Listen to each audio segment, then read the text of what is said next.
Hi, this is Jean from Grant City Vintage, and I'm going to give you a few pointers on aluminum trees, especially if you're looking to purchase one. They're horrifically expensive, and I can maybe help save you from making some costly mistakes. First off, if you're looking online and you're going to buy a tree or in a store, don't buy it unless it's put up. If it's just in a box, and you won't know if all the pieces are there, you won't know if there's a branch missing, you won't know if the poles are the correct for the tree, and all the trees are different, the branches are different. That just because you get an aluminum tree branch does not mean it's going to fit in the hole of the pole you have, and you can't get two different poles and make them match. It doesn't work. Trust me, I've done just about everything wrong when it comes to these trees. The holes in the post, there's usually two posts, a top and a bottom, and the holes in the post are put in at an angle so you get the shape of the tree. Okay, so this, for example, goes in at an angle, and if you force it in straight, you will bend the ends, and often these ends are bent. This is a big tree. This is mine. It's not for sale. This is about a 7.5-foot one. This would probably cost you, I don't know, up in the range of $400 or $500 today, which is, in 2019. And I got this several years ago. It's not a perfect tree. Somebody flocked it, or it would be much more illuminated. It'd be very reflective. It would just about blind you on a sunny day. So it's a little bit dull, but I still took it for what I paid for it. This has palm ends, and that's usually what people want. This is a palm end right here. This probably has 120, 130 branches on it. This is a beast. This took me 2 hours to put up and get the branches where they should be. You start from the top, you put your poles together, you make sure your stand's good so that it doesn't fall over. You start from the top, and there is and I had trouble with this too. It was wobbly, and so I had to stuff some paper here, some bags and some paper to get it to stand straight, so I didn't have to deal with that this year because it looked tilted and it annoyed me, but it's pretty straight this year. These holes will be worn out. These trees were made in the 60s. When you get vintage, they are going to have some issues. They're not brand new. So they had some wear in the holes, and there's a rod in either one or the other of the two posts, the poles here, and they fit together. All right, and you don't force them, you'll break the wood.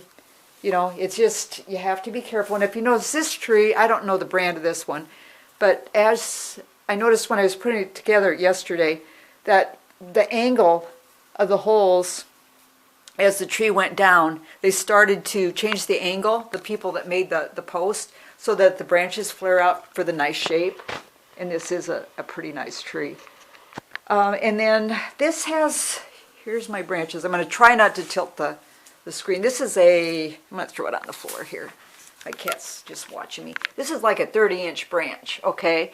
And what this is, it's just simply, see, this one got bent. Somebody was trying to force it in. All these is a metal rod with an aluminum frill twisted around it. This is probably stationary. The top is stationary and probably glued on. And then this body is spun around the end and taped. And let me warn you, when you get an older tree like this tape is going to fail. So you're going to get an end, and I should probably try to find one here. Wouldn't be too hard. And I have my ornaments here. I have a lot of Bradfords. These are all unbreakable. There's a Bradford pink. And I just got there's an atomic one. Everybody likes those. Anyway, back to the tree. I'm so easily distracted. Probably even forget what I'm talking about. Okay, and now, of course, I can't find one. About my luck. Anyway, the aluminum body on these will come loose, and you will have to expect to retape them at some point in time. See, it's started out probably with a silver piece around it. So all you do is counterclockwise, the opposite direction of the twirl. You'll know. You just retwist it, get some tape, and retape the bottom. And then also, I would not buy a tree without a cardboard sleeve. And they were all ruined when I bought this tree, but I only paid like $50 for this tree, folks, so I got a pretty good deal. But it's been like 6 years too. And so I made these. It's just crafting paper that I cut and rolled and taped. And it took me forever, but it's well worth it. So, and I know I've mishandled this already, but I'm going to put this on the floor quick. Okay, so when you put these away, try not to handle the body. Don't handle the body. Just push it in. Use your finger, slide it in all the way. And it's in there. And then to take it out, to put it up, pull it out from the end. Gotta use my foot here. And try not to touch the body as much as possible. And just handle it by the end here. And you'll save the form on here. If you get a tree or see a tree, and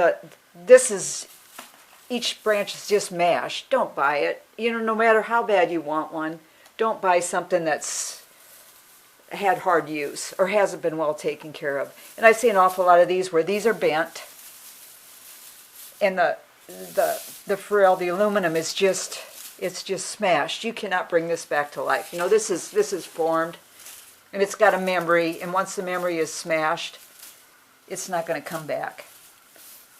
So there we go. But back to what I was saying.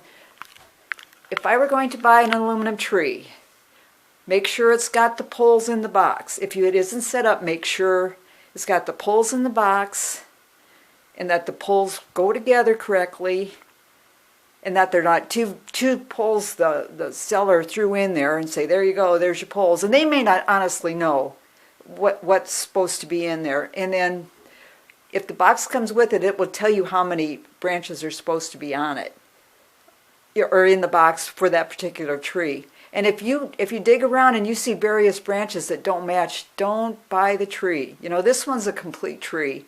And you might get a tree with 1 or 2 holes in it, no big deal. But believe me, you don't just go find 2 to match. It's not that easy. I typically won't buy any tree anymore unless it's set up, or I go through the box and look and count the branches and make sure the poles are there.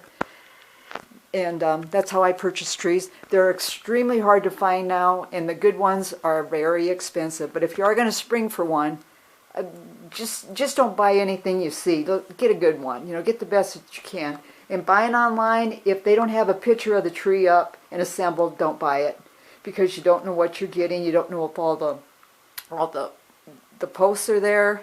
You don't know if the branches are all together. And you know, you need to be happy if you're going to spend a lot for something. So that's it for now. This is Jean from Grant City Vintage, and give Etsy a look if you're not used to shopping there. There are a lot of vintage sellers, and we're just trying to keep our businesses going.